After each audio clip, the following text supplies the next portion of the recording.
Assalamualaikum dan selamat pagi. Salam Jumaat kepada semua penonton dan pengunjung HPP NK bersama saya di pentas mini veterina Afifah, hos anda untuk Sekilas AdVet. Jadi bersama saya panel yang dibahas untuk mengulas dan mengupas tajuk pada hari ini iaitu keterjaminan makanan di Sekilas AdVet adalah Tuan Haji Zailani bin Hussein, iaitu seksyen kawal selia makanan ya Encik Zailani. Jadi Encik Zailani, berbalik pada tajuk kita, keterjaminan makanan ya, terdapat pelbagai takrifan definisi keterjaminan, iaitu daripada tahun 1974 lagi hingga 2001. Evolusi takrifan keterjaminan makanan itu diubah untuk menyesuaikan untuk masa kini.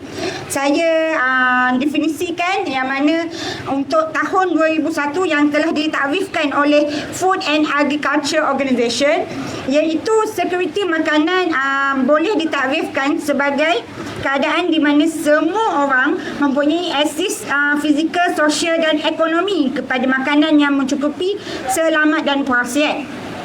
Kerajaan Malaysia juga telah menitik beratkan tentang keterjaminan makanan kerana pada masa kini kerajaan ingin supaya rakyat Malaysia boleh mempunyai akses kepada makanan bila-bila masa sahaja. Oleh itu, kerajaan telah memberi pelbagai peranan kepada jabatan-jabatan supaya keterjaminan makanan akan berlangsung seperti yang ditakrifkan. Okey Haji Zailani, merujuk kepada kementerian yang memberi peranan kepada jabatan masing-masing. Salah satunya adalah Jabatan Perkhidmatan Veterina. Boleh tak Encik Zailani berikan atau kongsikan bersama kami apakah peranan yang telah diberikan untuk melangsungkan keterjaminan makanan? Ya, sebelum ada Assalamualaikum warahmatullahi wabarakatuh dan salam sejahtera.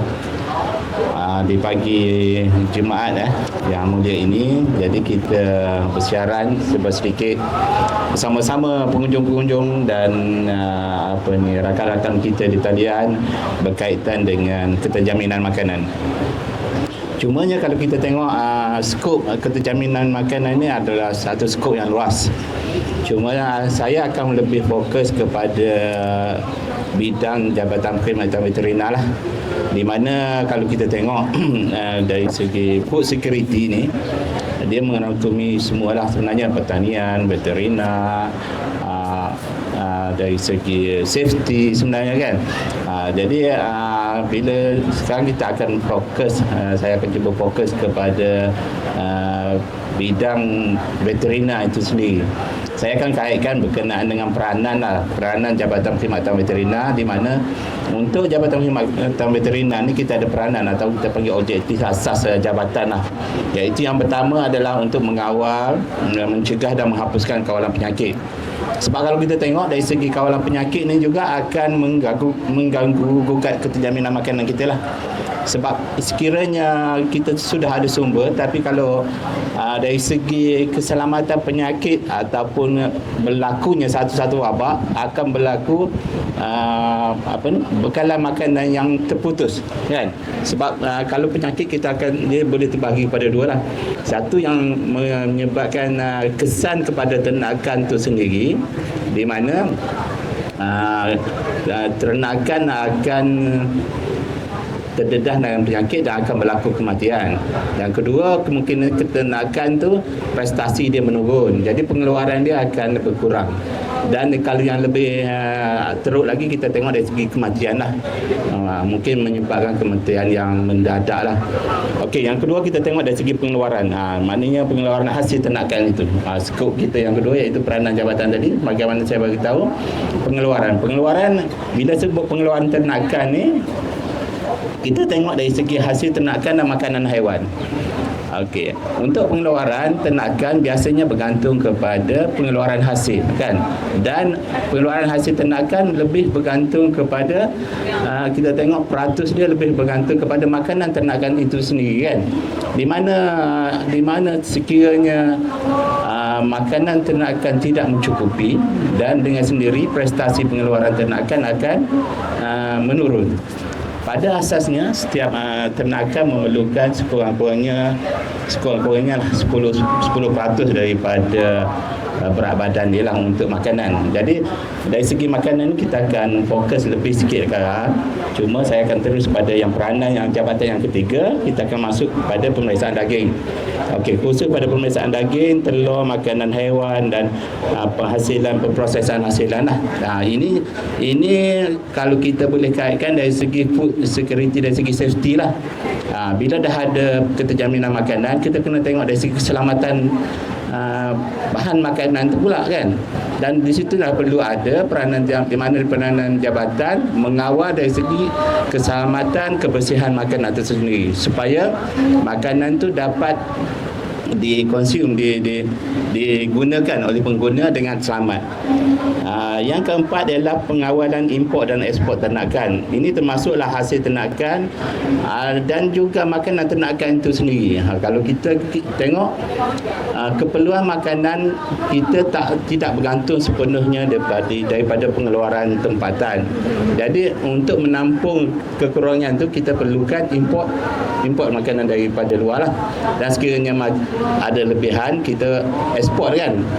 Jadi di sini juga adalah satu peranan veterina, kita mengadakan kawalan dari segi terutamanya kalau kita tengok dari segi biosecurity, and then kita ada mewujudkan khususnya permit import dan ekspor lah, di mana sesuatu barang yang sebelum diimport perlu melepasi risk analysis yang tertentu.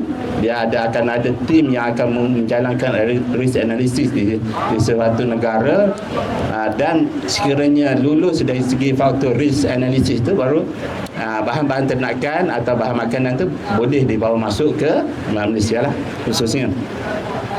Okey, yang akhirnya adalah dari segi latihan lah. Yang ni latihan ni terutamanya kalau kita tengok dari segi skop keterjaminan makanan ni, kita akan bagi latihan yang khusus supaya pengeluaran ternakan tu dapat dimaksimalkan lah hasil pengeluarannya. Ini termasuklah dari segi latihan kaedah penghasilan yang betul kan, supaya sumber-sumber yang kita gunakan tu tidak berlaku pembaziran dan bahan ternakan atau pengeluaran tu dapat dioptimalkan semaksimal boleh lah. Dan untuk peranan-peranan lain saya just sebut sepintas lalulah dari segi pengembangan ternakan serta kesihatan awam veterina. Mungkin kita dah kaitkan tadi yang peranan nombor 3 tadi, iaitu dari segi pemeriksaan, penyelidikan penyakit kita dah kait dengan peranan kita nombor 1 tadi, dan yang akhir sekali adalah dari segi kebajikan.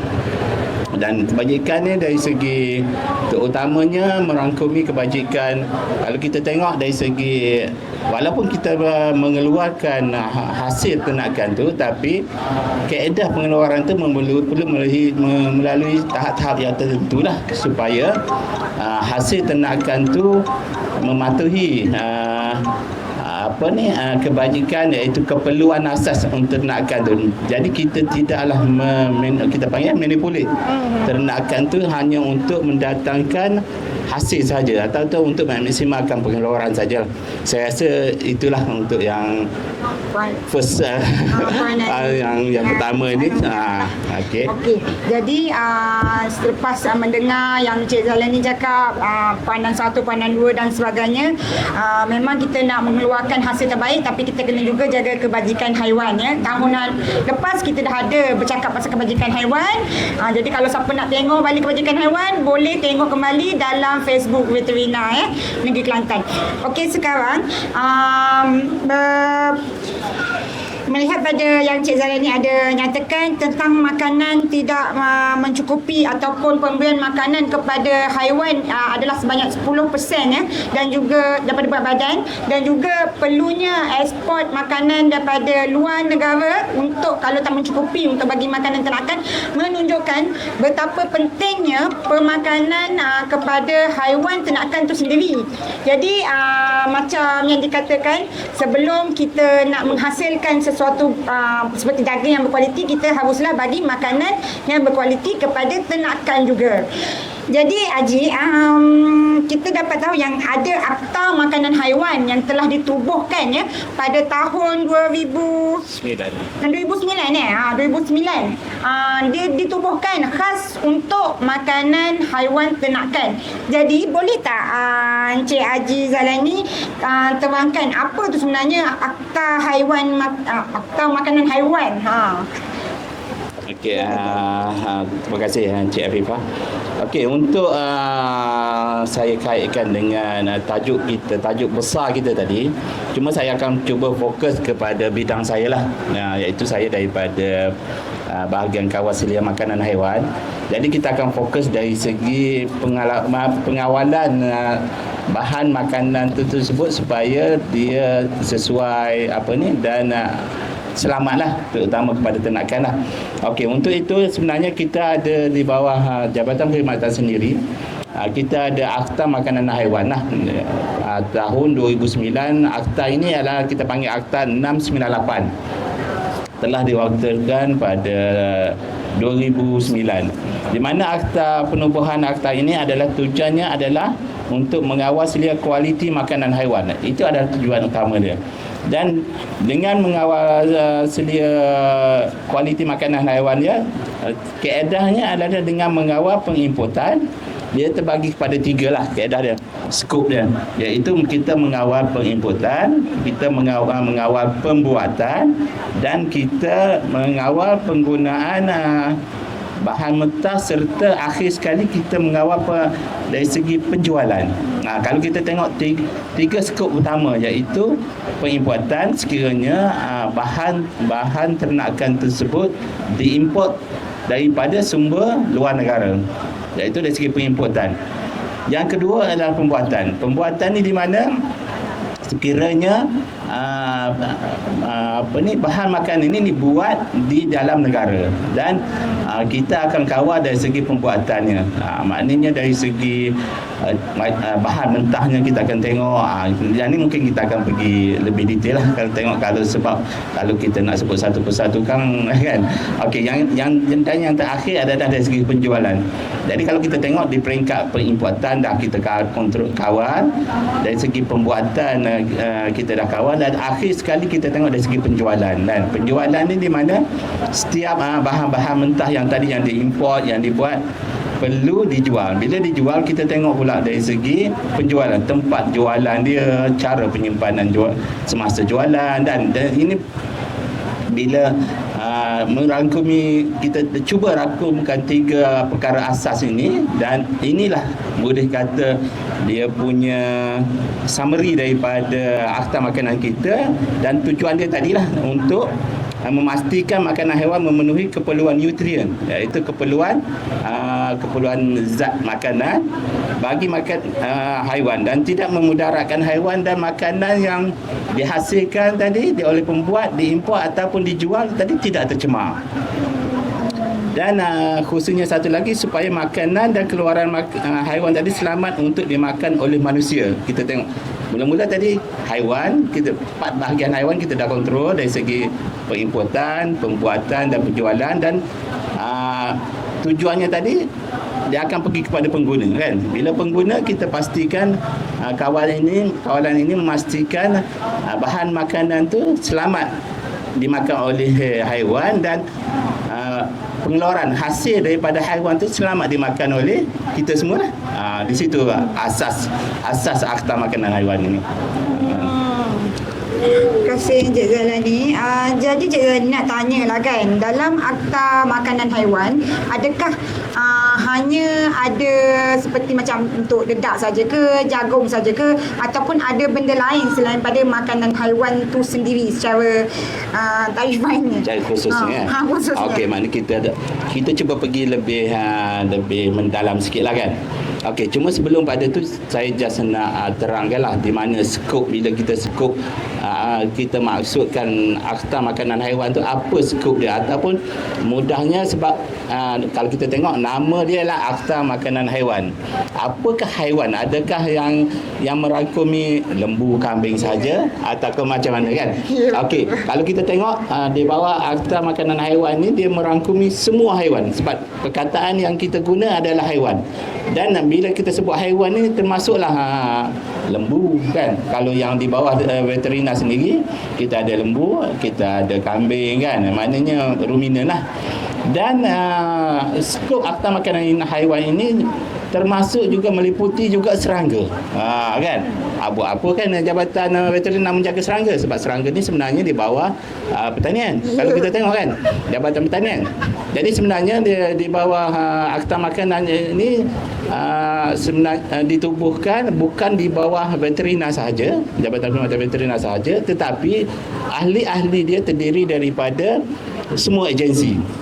Kita ada agensi pertanian, farmasis, perikanan, semua. Cuma akta ini dipengerusikan oleh ketua pengarah kita.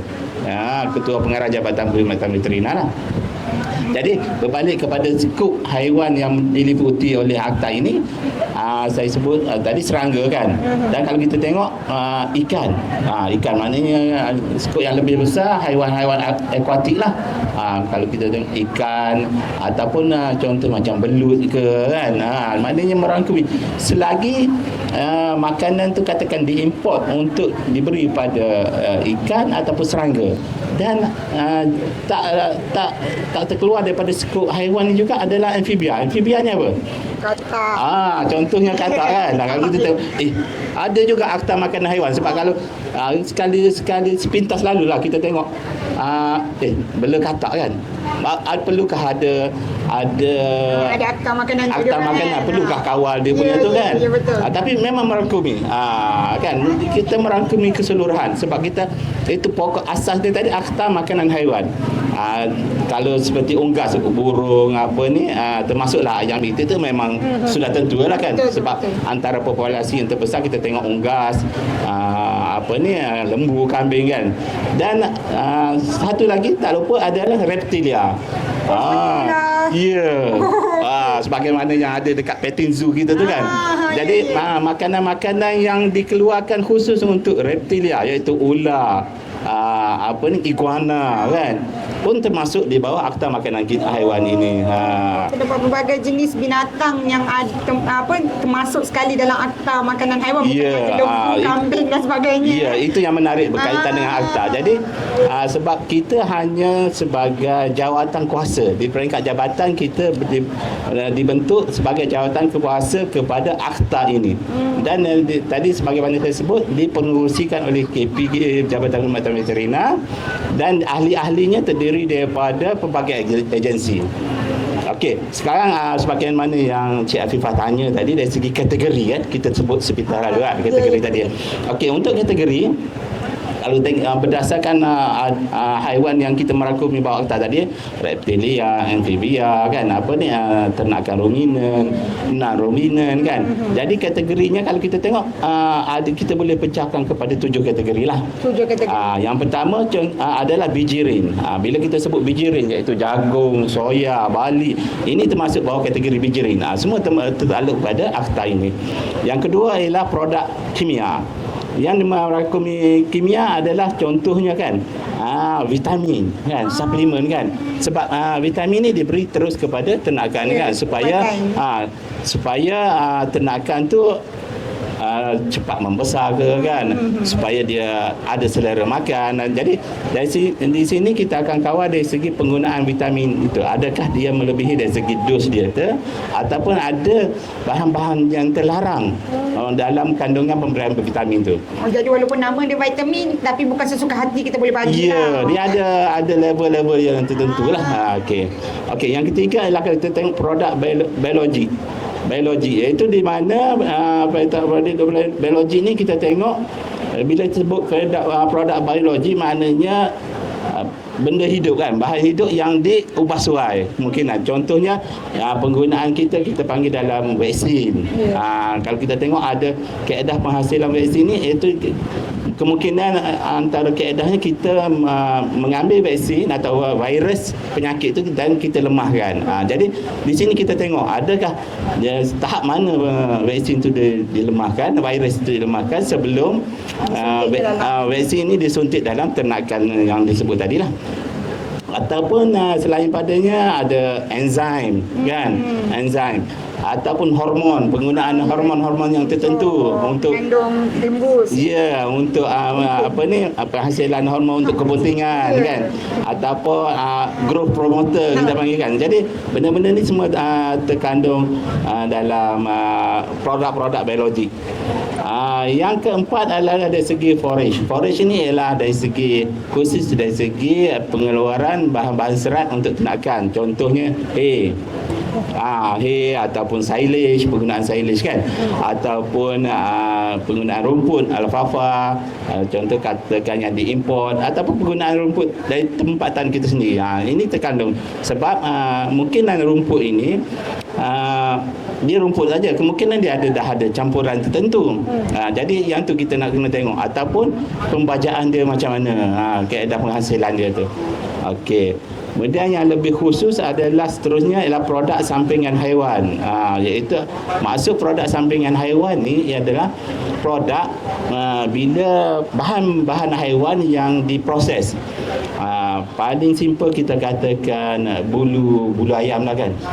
Bila masuk processing, bulu ayam tu diproses dan ada setengah-setengah tempat, setengah negara bulu ayam tu diproses untuk dijadikan sumber protein untuk makanan ternakan itu sendiri.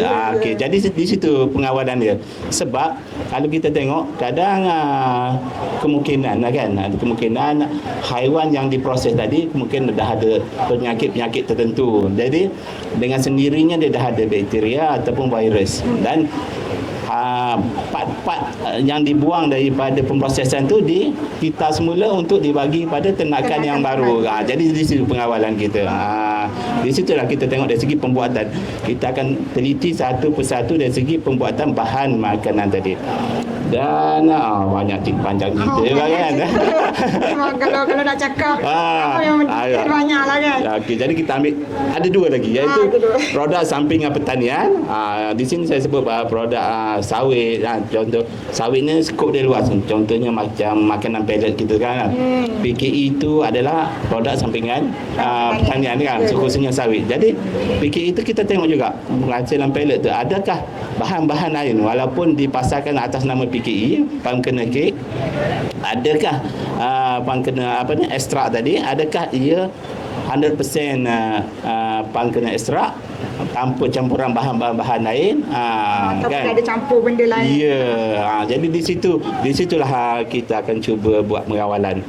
Dan yang terakhir adalah makanan haiwan terumus, iaitu tadilah untuk haiwan-haiwan tadi, maksud makanan haiwan terumus tadi, contoh macam sebelum tu itu makanan sisa dia bagi terus. Ini bila terumus tadi dia ambil katakan sisa pertanian sikit, kemudian ambil sisa haiwan sikit kan, mana dicampurkan dan dibuat bentuk sama ada pellet ataupun di grind bentuk dia panggil liquid, separuh liquid kan. Contoh kalau kita tengok makanan kucing kan, baby food.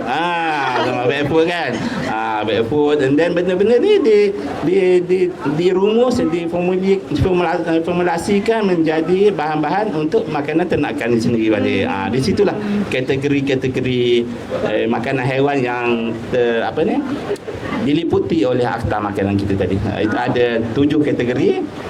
Saya simpulkan yang tadi. Yang pertama ialah bijirin. Yang kedua produk kimia, produk biologi, forage.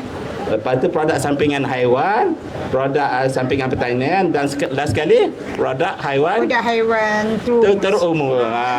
Jadi 7 itu kategori itu yang kita rangkumi lah Dalam akta makanan haiwan lah. okay. Jadi maksudnya akta makanan haiwan adalah untuk menghalang daripada berlakunya keracunan kepada haiwan ternakan tu sendiri ataupun overdose seperti vitamin kimia tu kan.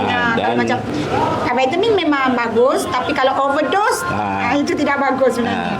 Secara ringkasnya kita panggil apa? Penyalahgunaan. Ya, penyalahgunaan dari segi bahan makanan tu sendirilah. Betul. Okey. Kita dah tahu skop ataupun ada 7 kategori dalam makanan haiwan, akta makanan haiwan. Jadi katakanlah jika ada pengimport ataupun penjualan ataupun pembuatan yang telah menyalah laku hasil untuk menghasilkan makanan dan sebagainya, siapakah sebenarnya yang boleh menguatkuasakan ataupun pergi untuk menjalankan siasatan kepada mereka? Siapakah sebenarnya yang siapakah yang berkuasa? Okey. Untuk dari segi sekarang kita masuk skop dari segi penguasaan kan. Ya, penguasaan. Okey. Untuk skop penguasaan ni sebenarnya bila akta ni diwujudkan, untuk dia ada, sebelum kita buat penguasaan tu dia perlu ada peraturan-peraturan kan. Mungkin kita akan sebut lepas seperti inilah dari segi peraturan dia. Cuma dari segi peraturan-peraturan tu dia ada kita panggil dalam peraturan tu dia beri pegawai yang diberi kuasa, kita panggil. Okey, pegawai yang diberi kuasa ini perlu dilantik oleh jawatan kuasa lembaga makanan haiwan. Sebab sebagaimana disebut awal tadi, akta makanan haiwan diuruskan oleh lembaga makanan haiwan, di mana dia dipengerusikan oleh pengarah Jabatan Perkhidmatan Veterina kita, dan ahli-ahlinya terdiri daripada agensi yang berkaitan lah. Dan setiap setakat ini pegawai yang diberi kuasa adalah pegawai veterina yang di mana sebelum dia menguasakan sesuatu peraturan yang berkaitan dengan akta makanan ini, dia perlu diberi kuasa dan dia perlu ada kad kuasa, kita panggil. Maksudnya bukan semualah. Tak, dia tidak secara automatik. Bila kita sebut akta, jadi pelaksana dia perlu mendapatkan kad kuasa. Mana dia diturun kuasa daripada lembaga tadi, dan untuk mendapatkan kad kuasa ni, contohnya kita di Jabatan Perkhidmatan Veterina Negeri Kelantan. Okey, akta ni dikendalikan di bawah bahagian regulatory. Jadi nama-nama pegawai-pegawai yang diberi kuasa ni disenarai pendekkan kepada bahagian regulatory, dan bahagian regulatory akan menghantar nama-nama sini ke urusdia lembaga dahulu. Okey, di peringkat urusdia akan bentangkan nama-nama ni untuk masuk kepada mesyuarat lembaga. Okey, jadi daripada mesyuarat lembaga tu baru kita akan putuskan pegawai-pegawai yang berkaitan ini akan diberi kad kuasa. Okey, tanpa kad kuasa,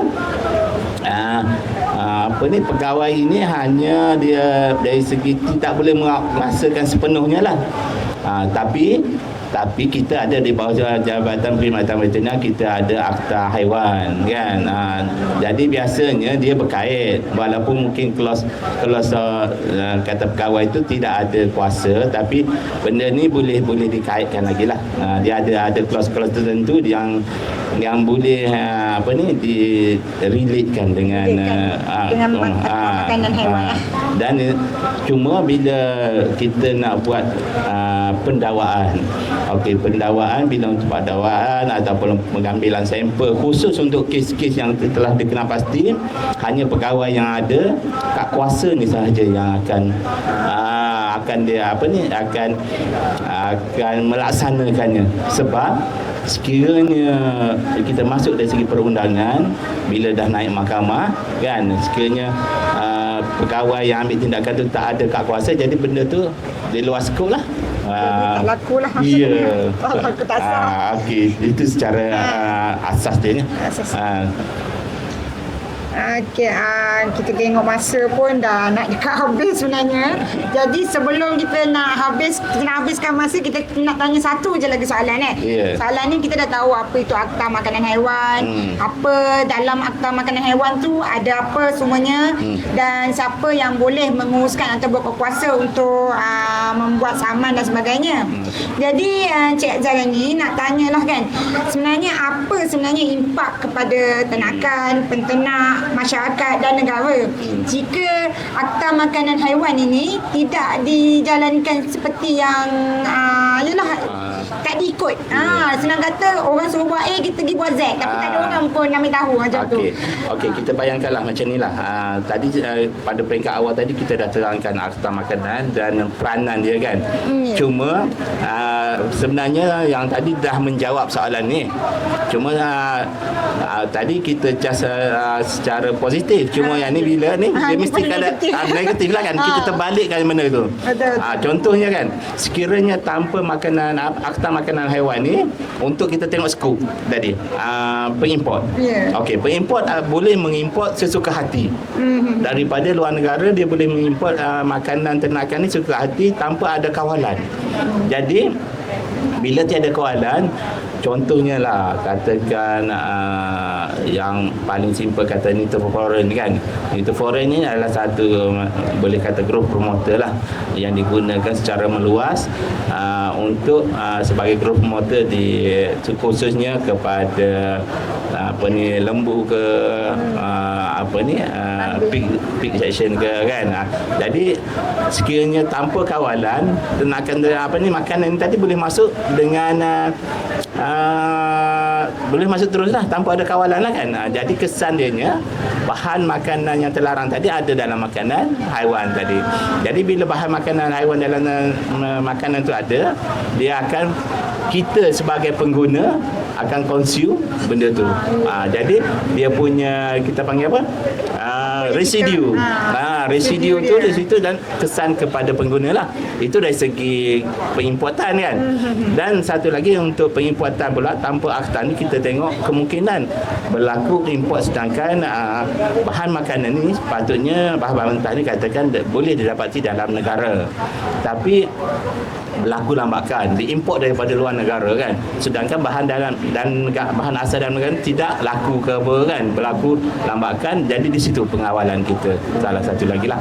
Okey, yang kedua adalah dari segi pembuatan tadi kita tengok bila buat bahan-bahan yang tadi kaedah pembuatan dari segi higienik dia ke kan, tadi kita tak sentuh dari segi higienik kan, dari segi penggunaan mesin dia ke kan, bahan-bahan tadi kita dah sentuh banyak saya rasa kan. Jadi kita tengok dari segi tadilah higienik, terutama dari kebersihan lah paling simple kan, tanpa kebersihan contohnya paling simple kita tengok dari segi makhluk perosak lah kan, pembuat dia, sedangkan tikus ke apa penuh di tempat proses tu kan, situ dia boleh menyebabkan wabak. Paling simple kita tengok penyakit diabetes proses kan. Okey, yang ketiga skop tadi penjual. Okey, untuk penjual sama juga, penjual tu mungkin simpan makanan tu di tempat yang tidak terkawal kan. Sepatutnya katakan makanan, kita tengok makanan kucing, sepatutnya mungkin makanan kucing tu disimpan dalam freezer ke, kalau yang kucing-kucing dalam chill kan, perlu di-chill kan, tapi dia simpan di luar. Berlaku tak kau rasakan? Berlaku rasa. Jadi bila ternakan kucing tu ambil tadi, berlaku keracunan ke di situlah manfaat dia. Dan manfaat tadi kan dia dua manfaat kalau kita tengok dia tu pada ternakan tu sendiri, dan untuk ternakan yang kita consume daging dia, susu dia apa semua, kesan dia tu kepada manusia pula. Okey, itu saya rasa dah merangkumi itu dah. Boleh dah cukup padat dan lengkap. Okey, kepada semua pengunjung, terima kasih kepada Encik Zarani. Jadi sebelum kita nak menutup tirai untuk sekilas direct pada hari ini, ingin saya ringkaskanlah, rumuskan bahawa walaupun dianggap kecil saja makanan tu, Orang kata kalau kita tak sedar lah, kita macam tak kisah makanan tu, tapi sebenarnya dia membawa impak yang sangat besar untuk kita punya keterjaminan makanan. Sebab kalau makanan tu sendiri kotor, tak boleh dimakan oleh haiwan ternakan, dan haiwan ternakan pun akan mengalami pelbagai penyakit, maka di mana harus kita mencari daging untuk memberi makan kepada semua orang. Mana cukupnya makanan ketika itu. Jadi walaupun kita rasa benda tu remeh, tapi sebenarnya dia membawa impak yang sangat besar kepada kita semua dalam melangsungkan keterjaminan makanan. Okey, sekian, terima kasih daripada saya, hos anda Afifah, sehingga kita bertemu lagi. Terima kasih Encik Zalani. Assalamualaikum warahmatullahi wabarakatuh. Assalamualaikum.